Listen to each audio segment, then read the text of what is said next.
Muchas gracias por venir.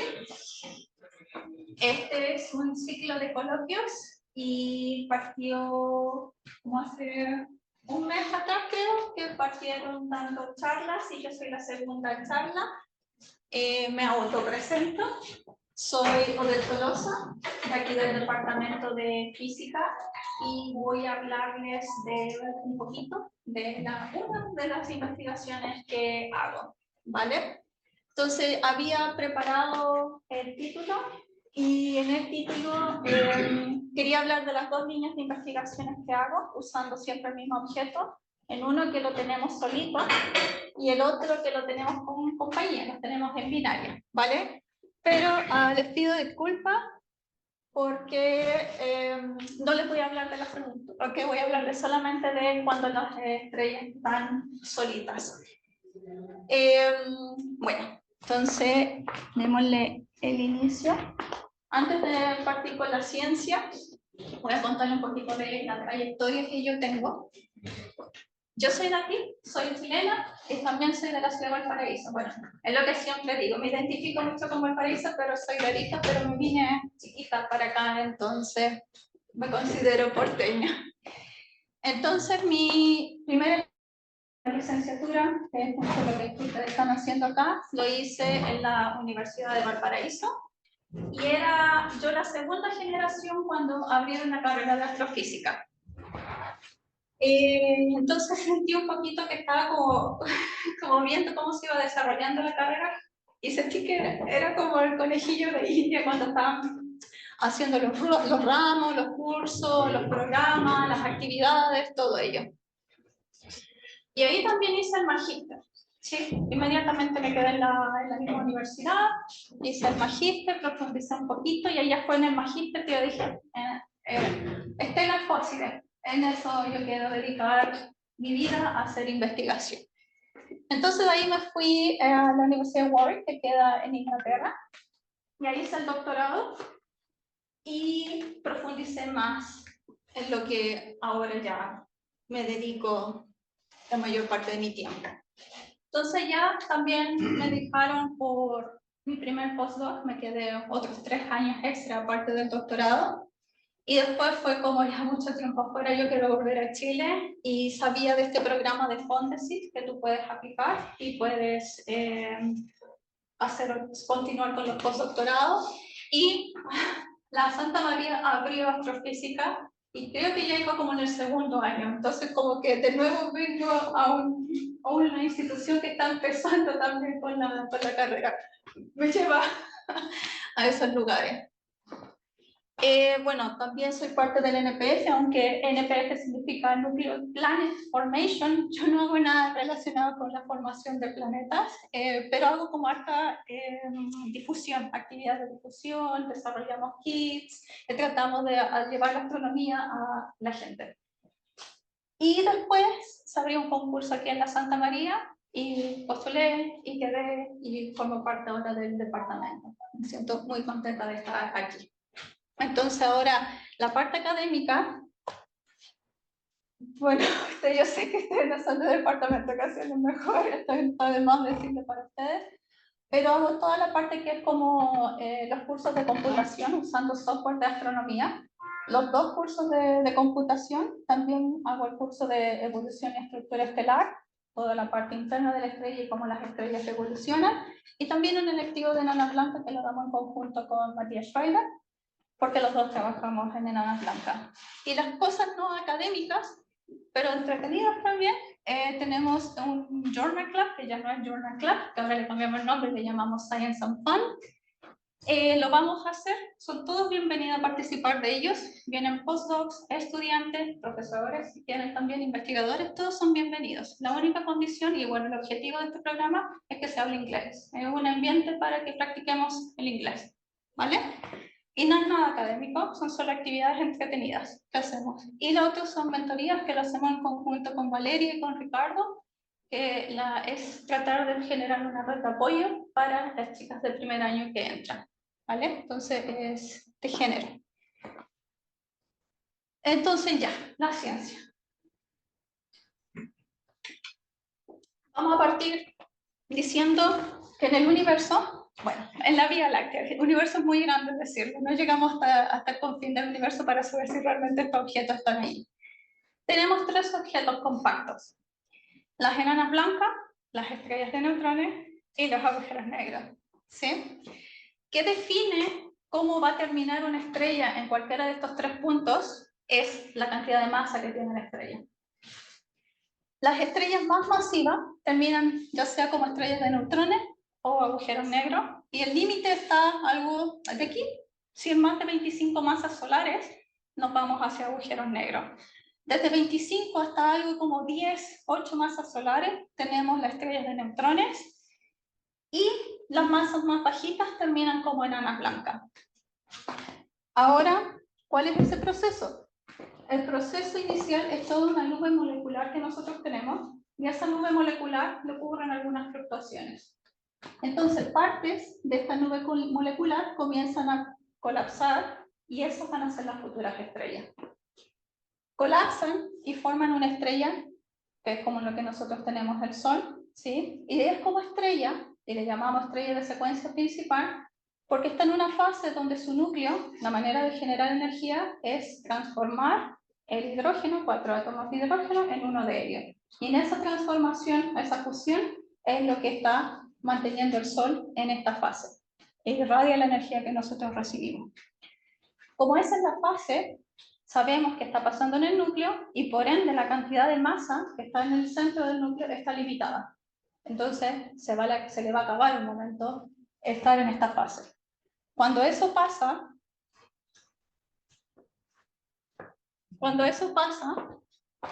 el núcleo comienza a contraerse, ¿sí?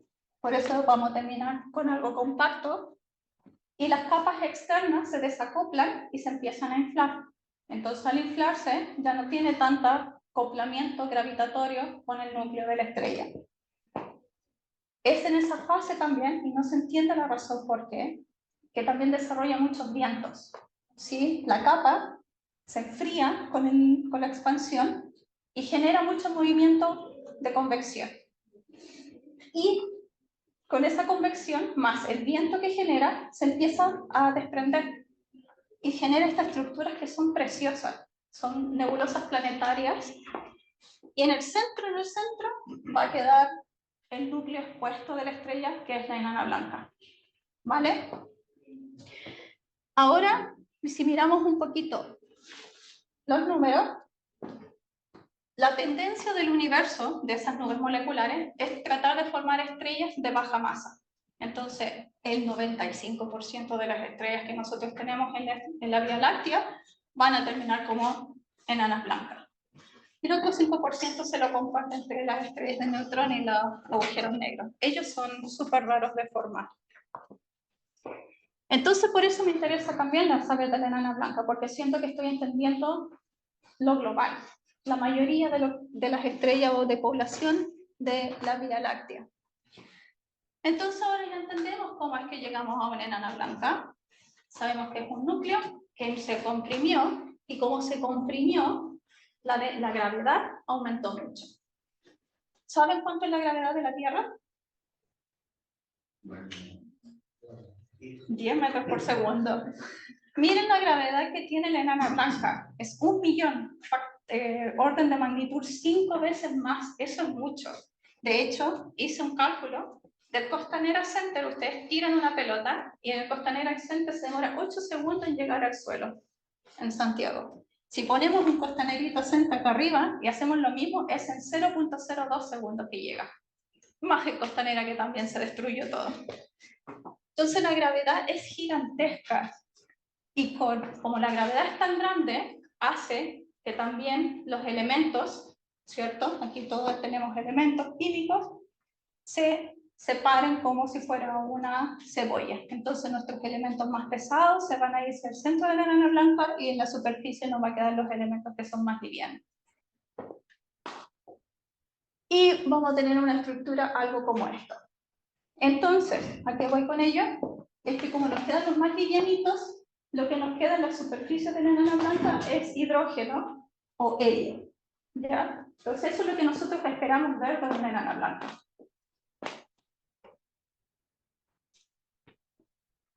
Entonces ya expliqué en alto detalle toda la evolución que tiene una estrella desde el momento que nace hasta que termina como enana blanca, y arriba podemos ver como distintos snapshots de esta evolución, ¿cierto? Nosotros estamos en 4.5 billones de años ahora, el Sol. Entonces mi pregunta es, bueno, estudio enana blanca, ¿qué va a pasar con nuestro sistema solar?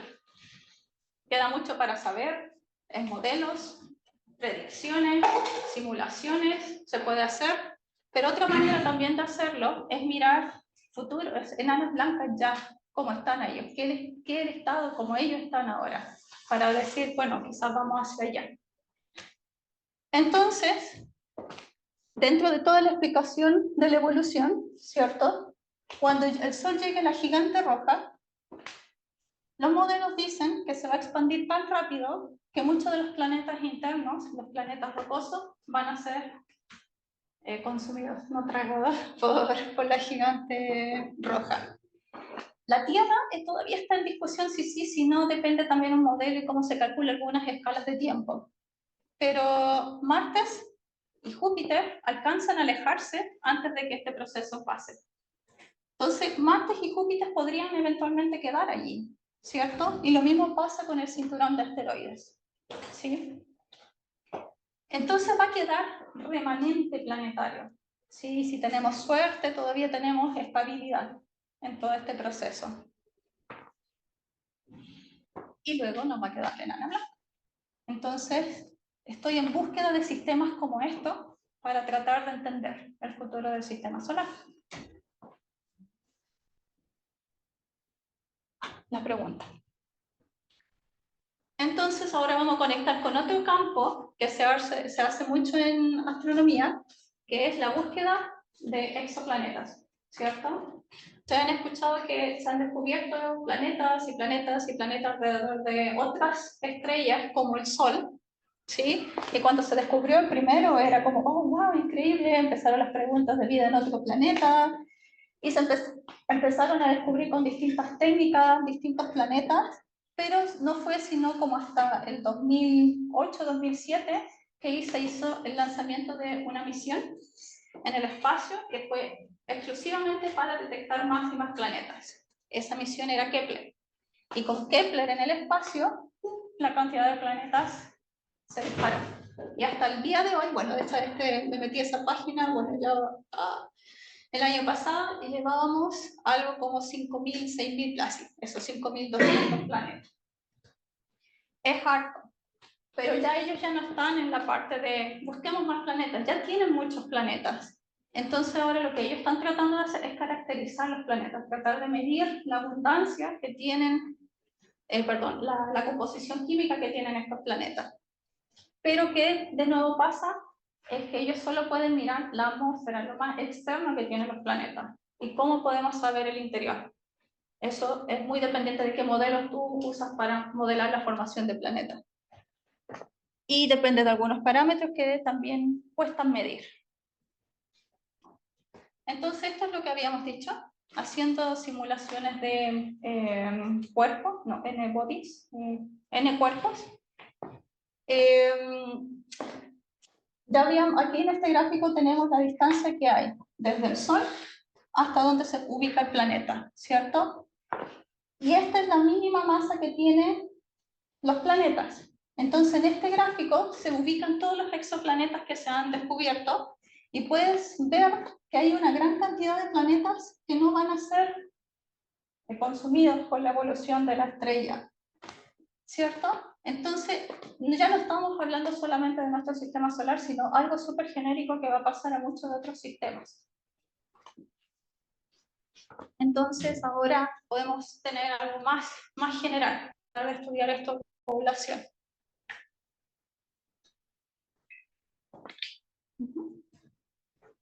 Bueno, una pregunta. Entonces, ¿cuál ha sido la propuesta? ¿Cuál es la historia de qué es lo que pasa con un planeta? O un asteroide, o un cometa, lo que sea que haya vivido. Si hay un scattering, si las órbitas no son estables, ¿sí? Pueden ser impulsados y acercarse mucho a la enana blanca. ¿sí? Como dijimos, la enana blanca tiene alta gravedad, y si entra cierto radio, ¿sí? Se destruye, se rompe por la gravedad de la enana blanca. Esas piedritas siguen colisionando entre ellas, y más chiquitos se van haciendo hasta que queden en granitos y nos quede como solo polvo, arena. Y queda un disco alrededor de la enana blanca. Entonces, tenemos esta historia, la que nosotros teníamos como hace 30 años atrás, y empezaron a aparecer algunas rarezas, y que nosotros entendimos, pero de hecho eso es una evidencia de nuestro cartoon, de nuestra historia. Entonces ahora vamos a ver 5 evidencias que nos apoyan a nuestra historia. La primera de ellas... No consigo el videito. Bueno, este es... De nuevo conectamos con la técnica que se usa para detectar planetas. Tenemos la línea temporal, ¿cierto? Y si tenemos la estrella y tenemos un planeta que cruza frente a la estrella, ¿cierto? Y tú puedes ver el brillo que está teniendo la estrella, pero si la ocultas, ese brillo va a decaer, ¿cierto? Entonces esto, bueno, era lo que mostró el videito, es cómo decae ese brillo. Entonces, por los planetas está súper bien armada la técnica, hay mucho software que lo hace de manera automatizada.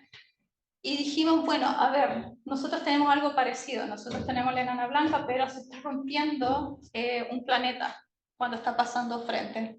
Pero va a ser un poquito diferente porque los planetas son bien circulares, mientras que nuestros escombros o nuestros fragmentos no lo son tanto. Y además, como van pasando y se están destruyendo, van a tener una cola. Entonces lo que nosotros esperábamos, bueno, si el rojo es como un tránsito, ¿cierto? Ven, la luz decayó, siguió, pasó el planeta, la luz volvió a crecer. Pero si es un fragmento, como les digo yo con esta cola, va a seguir la colita tapando por más tiempo. Entonces eso fue lo que se empezó a buscar, hartos datos, y aquí de nuevo nos ayudó la misión que la gente de Exoplanetas lanzó, Kepler-TESS, y descubrimos objetos que tienen esas asimetrías. Y les presento el tercero. Este es el tercero. Entonces, si se dan cuenta, son súper asimétricos los eclipses. No es fácil de identificarlo, es una búsqueda que hay que hacer entre muchos datos, porque la enana blanca es tan chiquita, el fragmento tiene que estar alineado perfectamente para que eso pase. Y es muy, muy chiquita. Entonces la probabilidad de que eso pase es súper bajito. Entonces, de tantos miles y miles de enanas blancas que nosotros tenemos, si sabemos que son enanas blancas, solo 3 hemos descubierto que se le ocurre este fenómeno. ¿Vale? Ahora, ¿qué es lo interesante? ¿Cierto? Como ocurren periodicidades, ¿cierto? Nosotros podemos ver cuándo el mismo eclipse se repite. Y con el periodo, saber cuánto se demora este fragmentito en dar vuelta alrededor de la enana blanca nos puede dar un estimativo más o menos de cuánto es el tamaño de estos discos que se van a formar. El segundo son los discos de polvo que se forman, ¿cierto? El polvo es súper frío, ¿sí? En comparación con la enana blanca. Y decimos que se queda con un polvo, un disco alrededor. Entonces, si es frío, va a emitir en el infrarrojo. Y nosotros lo vamos a ver como un pequeño montañita más hacia longitudes de onda más anchas. Entonces, de hecho, este es un esquema que ilustra súper bien eso. Si tenemos solo la estrella, vamos a ver su emisión de la estrella de esta manera. Aquí nosotros tenemos la longitud de onda y el brillo que produce la estrella. Si tenemos la estrella y el disco que está continuo desde la estrella hasta lejos, debería ser continuo también el decrecimiento. Pero si tenemos un disco, que es lo que nosotros le decimos, vamos a tener como esa montañita. ¿Vale? Salió este sistema que mostraba eso. O sea, se tomó el espectro de la enana blanca, se tomó el espectro también en el infrarrojo con el Spitzer y también datos fotométricos, y ven que describe súper bien también esas montañitas. Más encima también tiene propia emisión de silicios en el mismo disco.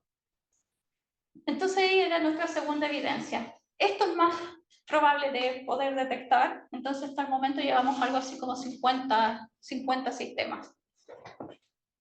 Esto yo no hago para nada, pero las otras evidencias, en eso sí trabajo.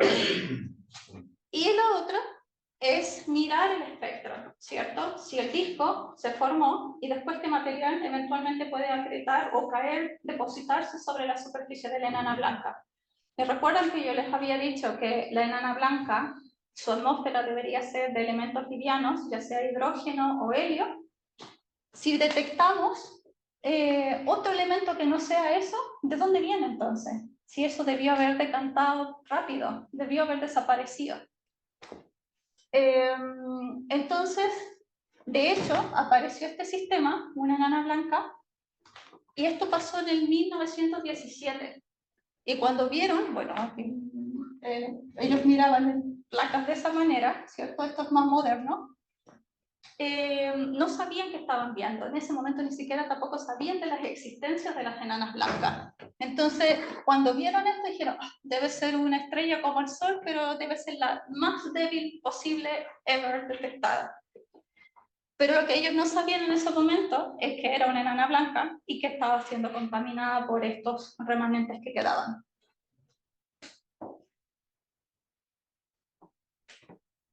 La cuarta evidencia es no polvo, sino gas, ¿cierto? ¿Qué pasa? Que los planetas externos son planetas gaseosos. Saturno, Júpiter, Urano, Neptuno son planetas gaseosos.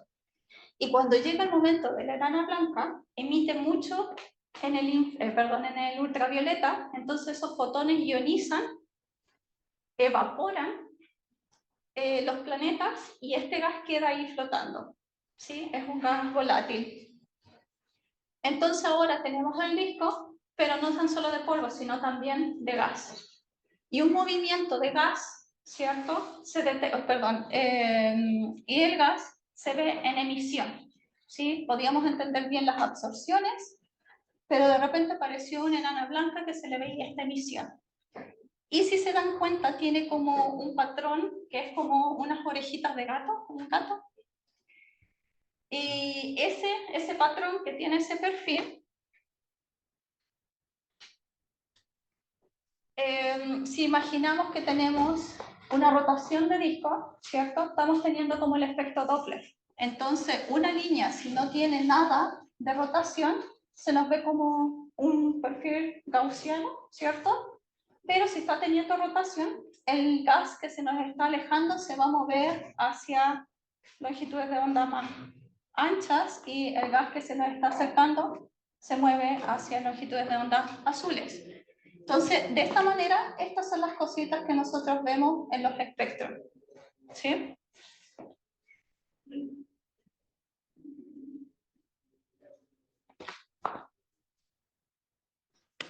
Vale.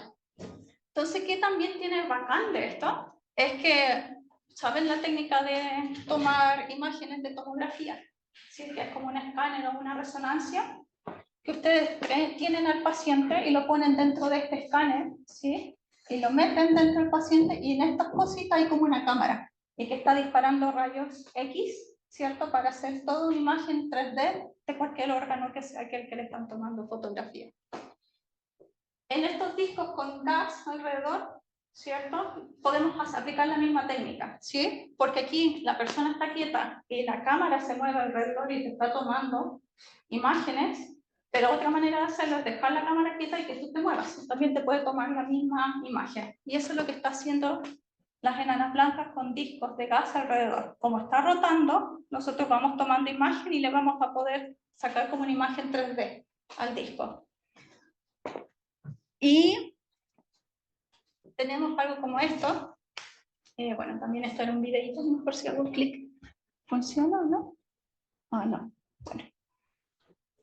Entonces, ¿qué pasa? Que este sistema, enana blanca, que también fue el primero que se le descubrió el disco de gas alrededor,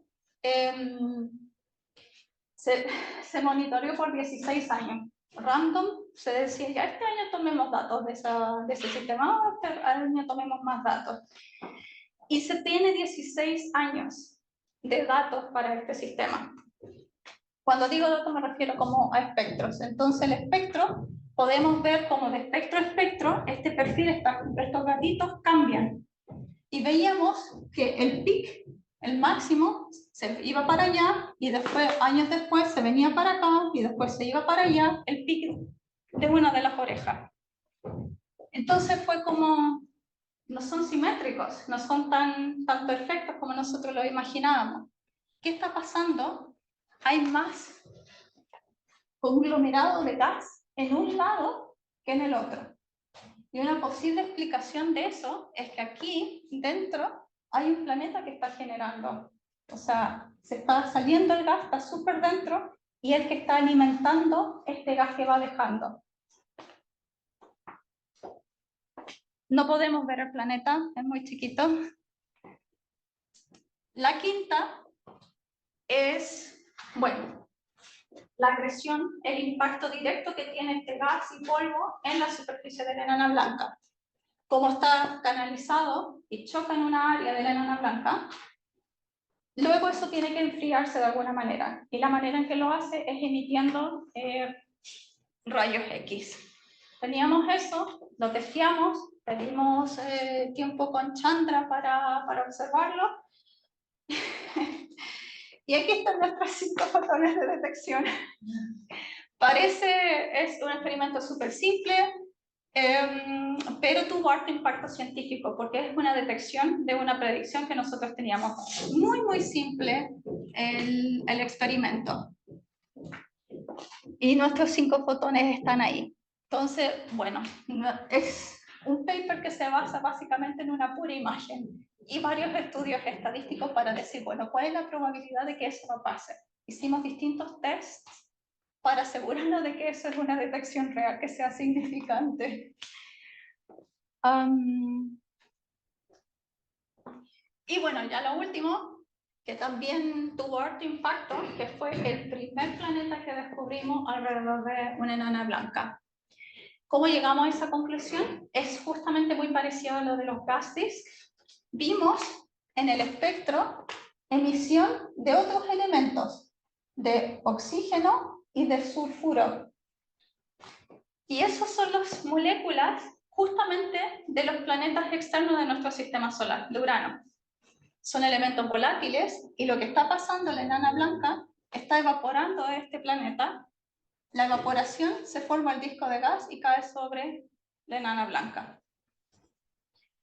Bueno. Entonces aquí un poquito de los números. Un planeta, bueno, ahora ya pasó el descubrimiento de otro planeta y ese se hizo por eclipse.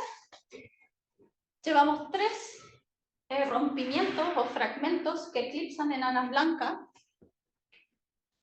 Tenemos entre el 1 y 3% de todas las enanas blancas que hemos detectado hasta el momento, que muestran esta montañita. Tenemos muchas enanas blancas que muestran contaminación de metales. Y tenemos algo así como 30.000 enanas blancas que nosotros hemos detectado de distintas maneras. Eso es lo que llevamos hasta ahora, la estadística, el censo. Entonces ahora ya sí tenemos estos numeritos, ¿qué podemos hacer de ellos? Bueno, como tenemos la espectroscopía, podemos medir la composición, ¿sí? Como está cayendo sobre la enana blanca, modelamos la atmósfera de la enana blanca y tratamos de decir, ya si aumento el silicio, tal que se me parezca lo que más se pueda parecer al espectro. De esa manera, y también nosotros tenemos la suerte de que la enana blanca, debajo de su superficie, hay convección. Entonces, cuando cae el material, se queda atrapado en esta convección por mucho tiempo. Y la cantidad de masa de la convección, ¿cierto? La podemos saber, porque medimos la masa de la enana blanca.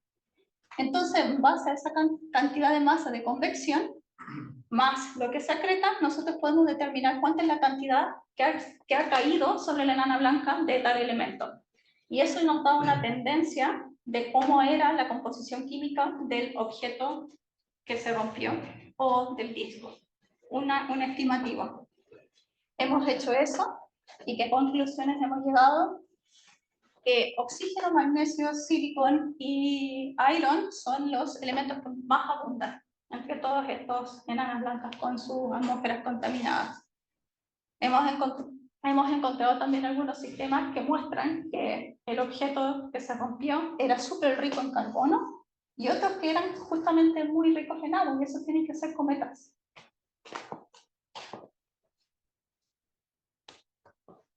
¿Qué otra cosa también podemos tratar de comparar? Es con los meteoritos. Los meteoritos nos llegan, es como una muestra gratis que nos deposita el universo al desierto de Atacama. Entonces, se le puede medir la composición, ¿cierto? Los minerales que tienen estos meteoritos y podemos compararlo también con las mediciones que nosotros tenemos.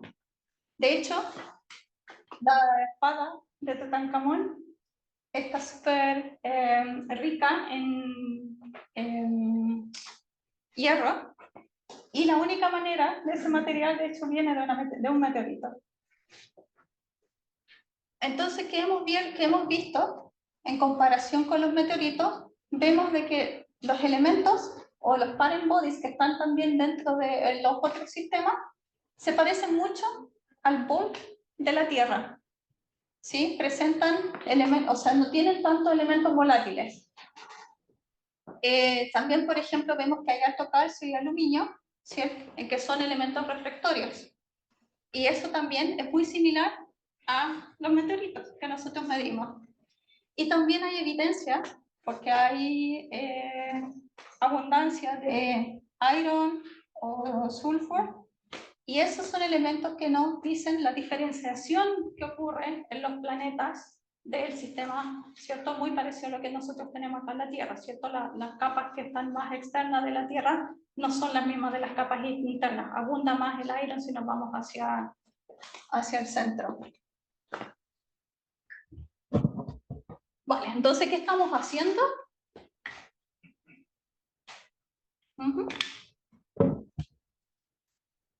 Es un experimento, porque para poder medir todas estas cosas, necesitamos tener un buen modelo de la atmósfera de la enana blanca. Y tenemos los modelos, sí, pero siempre hay suposiciones. Siempre, y si asumimos tanto, asumamos que esta cosa es constante, asumamos aquí y asumamos allá. Entonces, lo que estamos tratando de hacer es asegurarnos que esa suposición está correcta. Entonces, la estamos testeando. Y para ello, estamos haciendo un experimento bien sencillito. Si de alguna manera encontramos alguna enana blanca que nos permite medirle la abundancia en ese punto o en este punto y medir la abundancia en estos otros puntos de manera local, podemos comparar esa abundancia. Y si son iguales, perfecto. Nuestra suposición de que todas las abundancias son las mismas, estamos bien. Pero si no, nos lleva a replantearnos todas nuestras mediciones. Entonces, ¿cómo podemos hacer eso? Esto también era un videito. Es usando enanas blancas que son pulsantes. ¿Cómo pulsan? Y bueno, ahí se ve la deformación.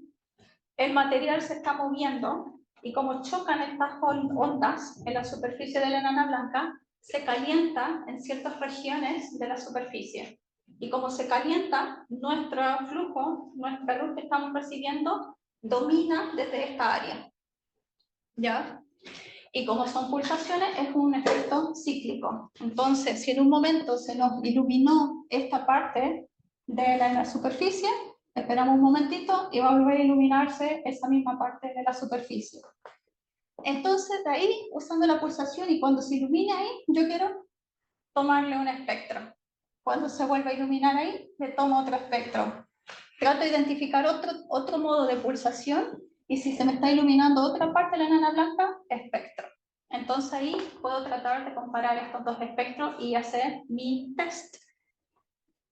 En esto, sí, este es como se vería, ¿sí? Una curva de luz, y eso pasa, como se calienta y hay más flujo, nosotros tenemos variación en el brillo debido a estas pulsaciones, ¿sí? Que son cíclicas.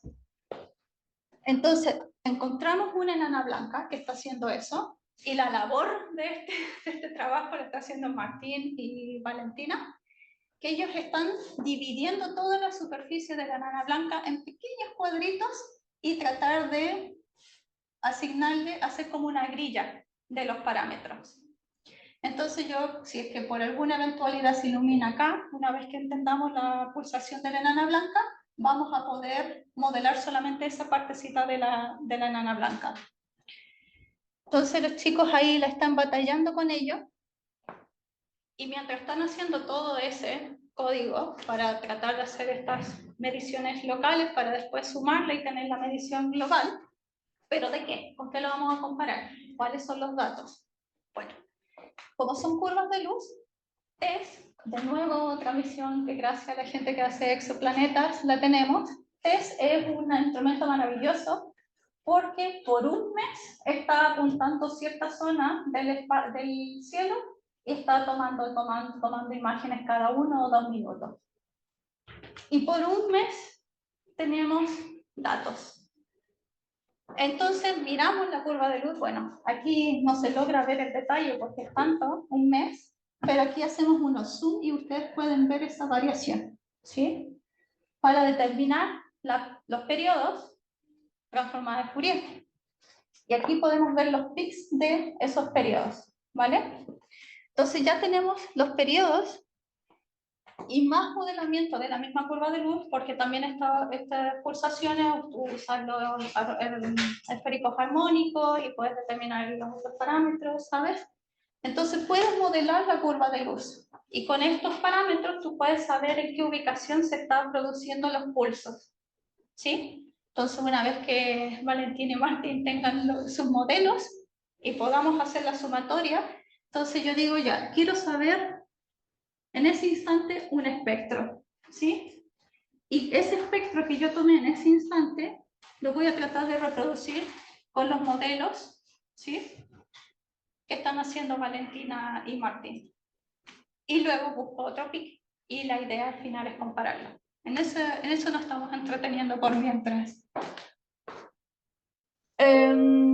Aquí, por ejemplo, es para mostrarles, para ilustrarles cuánto puede cambiar. Por ejemplo, tomando solamente un espectro de este pic único, la cantidad de flujo que sale de la enana blanca es mucho. Se sube todo el espectro, la emisión aumenta mucho.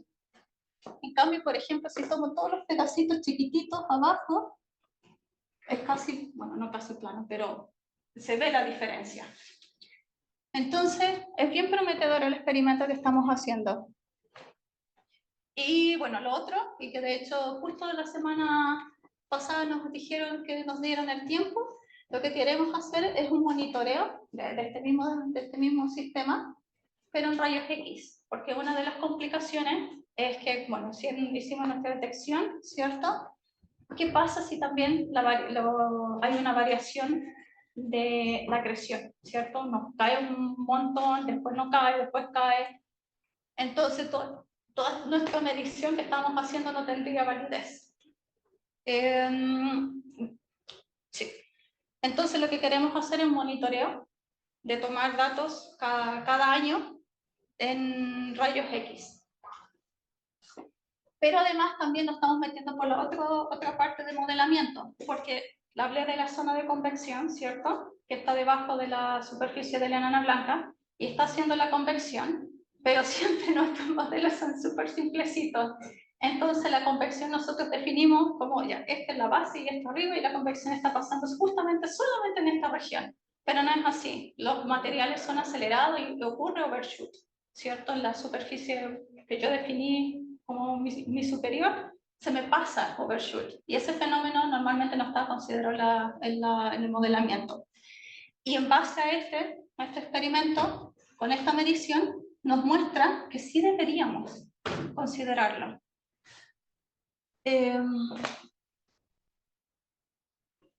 Bueno, entonces, sí, bueno, eso es lo que estamos entreteniéndonos ahora.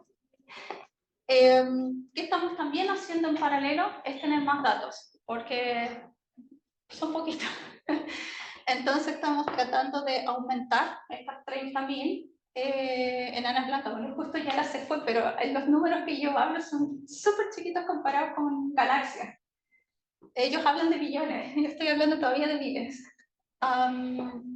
Entonces, todos los datos de estas 33 enanas blancas que nosotros conocimos hasta ahora, ha sido como lo que otros survey y otra gente ha estado investigando y toman sus datos y sacan sus datos y es como, esto es basura, basura. Y ahí hemos ido nosotros a decir, no, no es basura, no, nos sirve a nosotros.